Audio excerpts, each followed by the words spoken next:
మీరు ఆర్డినరీ గ్రామానికి రాలే. ఇది మల్లినాథ సూరి అనేవాడు ఈ దేశంలోనే ఒక ల్యాండ్ మార్క్ క్రియేట్ చేసిన వ్యక్తి. కాళిదాస్ రచనల మీద వ్యాఖ్యానం రాసిన ఏకైక వ్యక్తి. అంతకంటే మించి రాయాల్సిన శక్తి ఎవరు ధైర్యం చేయలే ఇప్పటి వరకు అనేది నిష్ఠాతులు మనకు చెప్తారు. Srinivasa Sharma, this is Krishna Sharma, Srinivasa Sharma. శ్రీ గణేశాయ నమః, శ్రీ సరస్వతే నమః. వాగార్తివ సంప్రప్తౌ వాగర్త ప్రతిపత్తి జగతపితరౌ వంధు పార్వతీ పరమేశ్వరు. ఇది కాళిదాస్ మహాకవి రాసినటువంటి శ్లోకం. మీకు అందరికీ అంత పెద్దలు కవులు మీ అందరికీ మొట్టమొదటి నమస్కారం. ఎందుకంటే మీకు అందరికీ తెలిసినటువంటి శ్లోకమే అది. అంటే పార్వతీ పరమేశ్వరుల యొక్క స్వరూపమే పదము అర్థం. ఆ అర్థానికి పదానికి సంబంధించినటువంటి ఆ స్వరూపమే మన పార్వతీ పరమేశ్వరి. అటువంటి పార్వతీ పరమేశ్వర స్వరూపమైనటువంటి రచన చేసినటువంటి మహానుభావుడు మా వంశంలో పుట్టినందుకు మేము ఎన్నో జన్మల పుణ్యం చేసుకుంటే ఈ జన్మలో మేము ఆ మానవ జన్మలో అతని వంశంలో పుట్టినామని భావిస్తున్నాము. మరి ఇంతమందికి రావడానికి కారణం కూడా ఆయననే. అటువంటి ఒక గొప్పతనము అతనిలో ఉంది కాబట్టే మీరందరూ అతన్ని వెతుక్కుంటూ ఇక్కడికి వచ్చారని నేను భావిస్తూ, మాకు కూడా గర్వకారణము సంతోషము, మీకు కృతజ్ఞతలు కూడా తెలియజేస్తూ, సార్గా చెప్పినట్టుగానే అంతా అదే విషయము.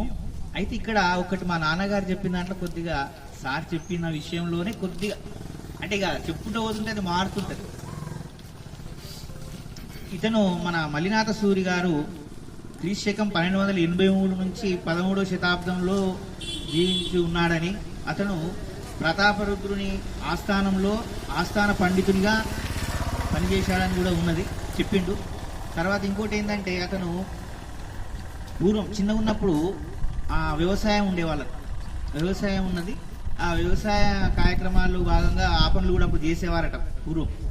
ఎందుకంటే దశాబ్దాల క్రితం 100 సంవత్సరాల 20 సంవత్సరాల క్రితం జరిగింది కాబట్టి ఆ సమయంలో ఆర్థిక పరిస్థితి లేకుండే వ్యవసాయం మీద ఆధారం ఉండే కాబట్టి గ్రామాల్లో వ్యవసాయంతో పాటు ఈ పురోహితం మామూలు పూజలు చేయడము ప్లస్ ఆ పని రెండు చేసేవారు.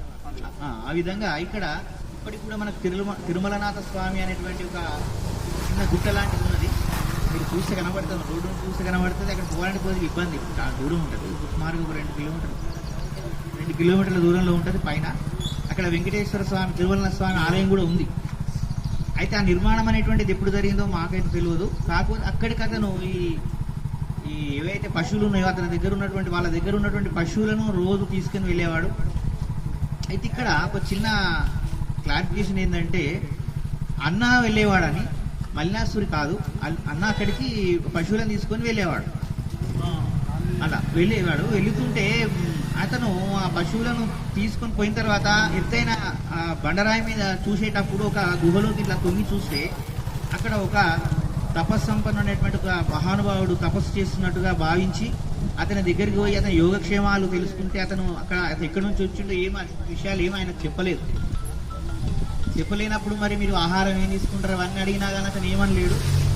కానీ ఆహారం కోసం అని చెప్పి ప్రతిరోజు ఆయన తీసుకుపోయే పశువుల నుండి పాలు ఉంటాయి కదా, ఆ పాలను తీసుకొని ఒక కలశం లాంటి చెంబులో తీసుకొని అతనికి రోజు ఆ పాలు ఇస్తే అతను ముందర ఎప్పుడు తాగలేదట. ఆయన వెళ్ళిన తర్వాత ఎప్పుడు తాగుతున్నాం మళ్ళీ వచ్చేసరికి రెండవ రోజు తీసుకుపోయి ఆ చెంబు తీసుకుపోయేసరికి అది ఖాళీ ఉంటుంది. ఈ విధంగా నా ప్రతిరోజు ఆ పశువులను తీసుకొని అలా వెళ్తూ ఒక నెల రోజులు గడిచిపోయింది, 30 రోజులు అయింది. ఆ రోజు మాట్లాడింటాం, తెల్లారి నేను వెళ్ళిపోతున్నా, రేపు ఉదయం నేను సంధ్యావందనం ఈ పూజ చేసుకొని వెళ్ళిపోతానయ్యా, మీరెవరో మహానుభావుని అని కృతజ్ఞతలు చెప్పాడు. చెప్పిన తర్వాత సరే అని చెప్పి ఆయన వచ్చేసాడు. వచ్చిన తర్వాత తెల్లారి ఏదో కారణం, ఇక సరస్వతి కటాక్షమా ఏదో తెలియదు, అన్నకు పోవడానికి వీలు కాలే. మరి జ్వరం వచ్చిందా ఏమొచ్చిందా, ఆ సమయంలో ఏం జరిగిందో మనకు తెలియదు. తమ్ముడైనటువంటి మల్లినాథ సూరి ఆ పశువులను తీసుకుని అక్కడికి వెళ్ళాడు. వెళ్ళే సమయంలో చెప్పాడట అన్న, అక్కడ ఒక మహానుభావుడు ఉన్నాడు, అతడు ఈరోజు వెళ్ళిపోతాడు, అతను కలిసి ఆ పాలు ఇవ్వమని చెప్పి ఆ చెంబు కూడా ఇస్తే అది తీసుకొని వెళ్ళాడు. వెళ్ళిన తర్వాత ఆయన అక్కడికి వెళ్ళిన తర్వాత ఇక ఆ పాలు ఇచ్చిన తర్వాత నేను వెళ్తున్నా అని చెప్పి ఒక గంటన్నర సేపు అతనితో చర్చ జరిగింది. ఆ చర్చ సమయంలోనే మరి సంస్కృత బీజాలు ఏమైనా అతను నాలుక పైన రాయబడ్డాయా అనేటువంటిది చరిత్రకారులు చెప్తున్నటువంటి విషయం, మా నాన్నగారు చెప్పిన విషయం అది. మరి ఆ విధంగా ఆ నాలుక మీద బీజాక్షరాలు రాయడం వల్ల అక్కడి నుండి ఆయన సంస్కృతంలో శ్లోకాలు చెప్పడం కానీ ఈ విధంగా పాండిత్యాన్ని సంపాదించాడని, అయితే ఆయన ఇంటికి వచ్చిన తర్వాత ఈ విషయం మళ్ళీ అన్నయ్యకి చెప్తే అప్పుడు అన్నయ్య అన్నాడు, అది ఇట్లా జరిగింది, మరి నీకు భాగ్యం ఉండేది, మరి నాకు జరిగింది ఆ భాగ్యం అంటే, పర్వాలేదు ఎవరికైతే ఏముంది అది నీకు వచ్చేది ఉంది కాబట్టి నీకు వచ్చింది అనేటువంటి భావన అతడు తెలియజేశాడు.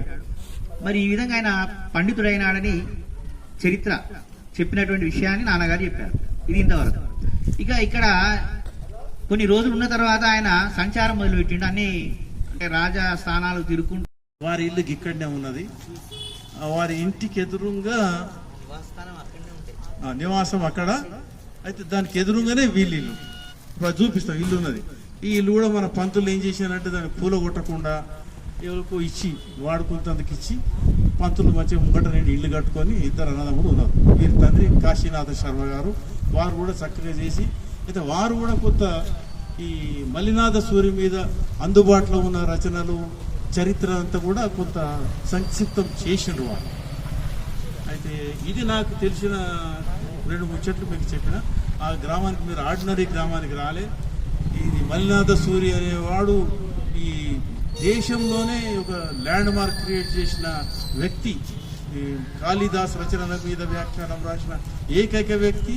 అంతకంటే మించి రాయగలిగిన శక్తి ఎవరు ధైర్యం చేయలే ఇప్పటి వరకు అనేది నిష్ఠాతులు మనకు చెప్తారు, రచయిత ఒప్పుకుంటారు అందరూ.